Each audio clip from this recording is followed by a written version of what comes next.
The midterms are almost upon us, and I'm going to be screaming the entire time. However, if you've been receiving fundraising emails and texts from the Democratic Party, you're used to a lot of screaming in your inbox. And a lot of us have been a little frustrated by the unrelenting tone and volume of the correspondence. So the big cheeses in the party asked if we might be willing to try, just for a moment, a different strategy. Madeline! Madeline! Please, please, please. I need you, Madeline, I need you to give to the Democrats $3 before midnight tonight, or this republic of ours will plunge straight to hell. I'm sorry to ask you again, Madeline, but do you care about this country? Do you even give half of one shit? Do you like breathing clean water and drinking clean air? Because time's running out, Madeline. I've got Chuck Schumer breathing down my fucking neck, and his breath smells like hotel coffee and good deli tuna. Madeline, donate $3 right now to save the Senate, or I swear to God, I will come to your house and throw up on your porch. I swear to God, Madeline, fuck! $3! Let's get into it. What a week. According to a new report, American billionaires have already spent $880 million on the midterm elections, and billionaire spending is up 44% this year over the 2018 election. That's inflation for you. Elections cost more now. The supply chain for the transmitter that Peter Thiel uses to control J.D. Vance is all backed up. Oh, pop up. You think you're mad about this? Imagine being a billionaire's child. That's their Armageddon money. According to a new poll from the New York Times and Siena College, the Senate races in Arizona, Georgia, Nevada, and Pennsylvania are all neck and neck. Declares the Times, control of the Senate rests on a knife's edge, which is what a pollster said, but it's also what a contractor from Clearwater, Florida said while driving north on 95 toward D.C. with a Q bumper sticker on his truck and a Don Jr. meme on his home screen. I'm saying they're violent. In some good news, Georgia is set to break state records for early voting, with the in-person turnout surpassing 2 million ballots cast. Of the early votes cast, 339 of the ballots belong to Georgians 101 years or older. I swear to God, all of you better be voting. If they can do it, you can do it. You don't have the Grim Reaper trying to knock the pencil out of your hand. 101-year-olds are voting. You should vote. Speaking of voting, Harry Styles registered 55,000 voters as part of his Love on Tour concert series. One Direction, more like 1D election. Am I right? But this traffic. At a rally Wednesday supporting Dem candidates in Arizona, former President Obama heckled back at a heckler, chiding the man as follows. You have to be polite and civil. When people are talking, then other people are talking, and then you get a chance to talk. Set up your own rally. Security then escorted Kanye out of the event. That guy's everywhere. In an interview on the Megyn Kelly Show, Arkansas Senator Tom Cotton commented on the liberal coverage of the January 6th insurrection and compared what your average Joe took away from that date. Yeah, again, it's because the Democrats don't have any other issue on which they campaign. I mean, the January 6th Capitol riots had many terrible crimes. I think most Americans, though, remember most about January 6, 2021, that gas was $2.40 a gallon. Who among us could forget December 7th, 1941, a day that will live in infamy because milk costs 54 cents a gallon? I distinctly remember saying, I hope these insurrectionists don't start lobbing Molotov cocktails, but alas, they could easily afford to, with gas being only $2.40 a gallon. Meanwhile, over in Pennsylvania, Dr. Oz, who claims he intends to protect same-sex marriage, held an event this week at a venue that has a ban on same-sex marriage. I don't see this as a big deal, though. Like, who would want to host a same-sex wedding at a puppy crematorium?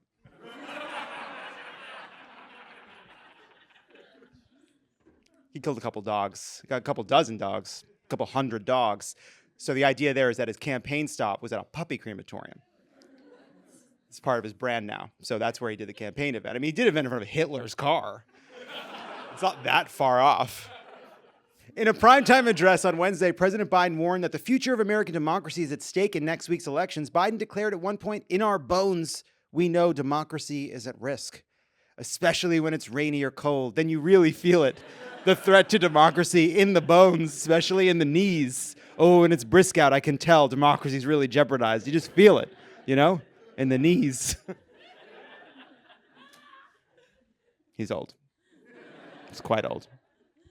Biden opened his speech by addressing the attack on Paul Pelosi, saying this. We don't settle our differences in America with a riot, a mob, or a bullet, or a hammer. In fact, we don't settle our differences at all. But for God's sake, none of us want all the bridges collapsing, do we? Come on, Republicans. There are motorcycle rallies and mega churches on the other side of those bridges. Let's get practical here. Republicans responded by calling the speech divisive, with Texas Rep. Jackson tweeting, "Biden gave the most divisive speech in American history 2 months ago, and tonight he outdid himself once again. Why isn't Biden trying to build bridges between the two sides, the people who think political violence is bad and the people trying to beat those people with a hammer?" Too much? I don't care.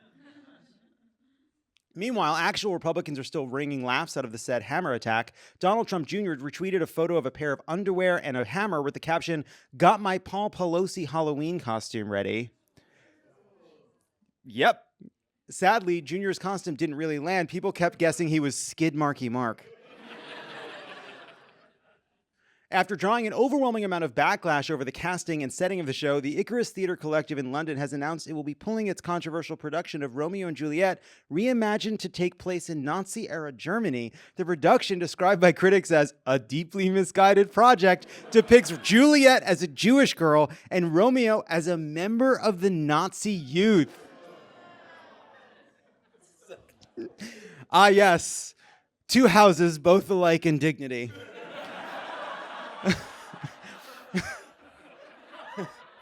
With very fine people on both sides. Did you not read the opening thing? You can't do that. That's not the idea. But soft.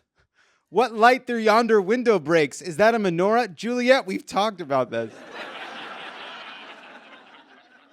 Speaking of insane shit, Johnny Teague, the GOP nominee for a House seat in Texas, in 2020 published a novel titled The Lost Diary of Anne Frank, in which Frank seems to find Jesus just before she's murdered by the Nazis. Look, I'm not going to defend this guy, but I will say it's a tough media environment unless you are working with existing IP.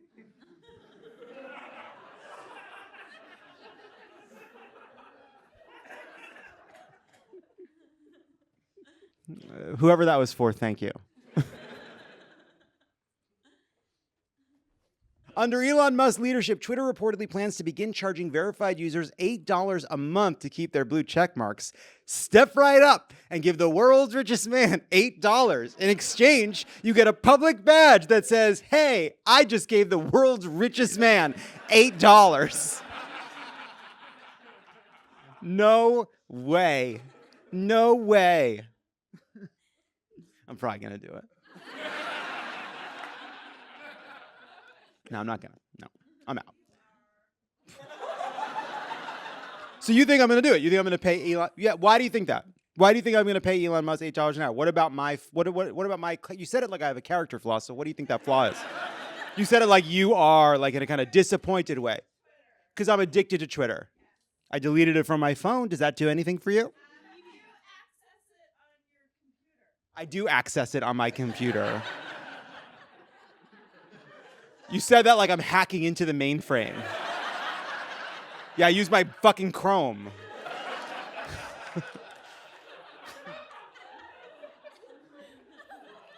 You access it.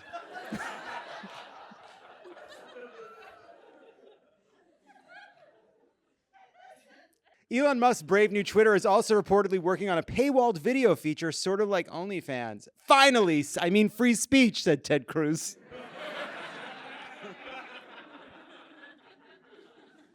And in a shocking turn of events, Adele has finally revealed to the world the correct way to pronounce her name. It is, and I hope I'm pronouncing this right, too late in her career for this shit.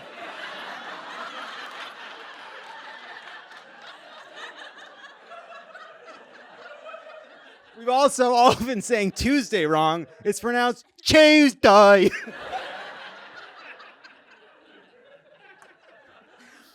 Tuesday. After 8 months of deliberation, environmental officials in Wales decided to keep a tourist attraction on freshwater West Beach dedicated to Dobby, the elf from the Harry Potter franchise, provided that visitors to the memorial stop leaving socks and trinkets at the site, which pollute the beach and endanger the ecosystem. It's days like this that make me grateful that Dobby died before he had to witness the horrors of climate change. Just kidding. He's a fictional character made up by the world's most prolific transphobe. Grow up, people. You're leaving memorials for a character. What is happening? They're killing fish to leave flowers for fucking Dobby. Ina Garten, the barefoot Contessa, revealed in an interview that her husband Jeffrey sent a sext to her publicist by mistake. The worst part is he signed it the bareback Contesso. I don't like it. I don't like it. An 8-year-old boy in India was bitten by a deadly cobra, but got his revenge by biting the snake back, killing it.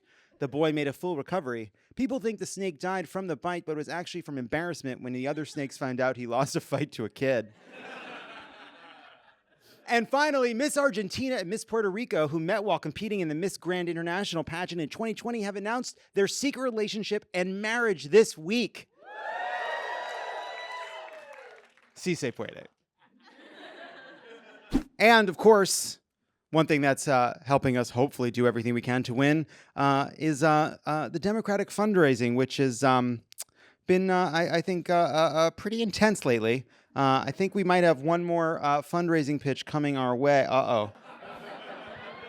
Greg, listen up. Let me explain. Have you heard of the Senate, Greg? Have you heard of the world's greatest deliberative body, you complacent little bitch? I am sorry to be so persistent, Greg. It's just that the Senate and the country and all of us are fucked unless you donate $7 before our deadline. I know you have $7, Greg. I know it. I crouched outside your office and I watched you eat an $18 sandwich for lunch yesterday. Was it worth it, Greg? Will the memory of an overpriced banh mi sandwich be enough to sustain you in the gulag when the Democrats lose? The Senate! Donate $7 to the Democratic Senatorial Campaign Committee, you worm! Democracy needs more worms like you, Greg! What does an aneurysm feel like, Greg?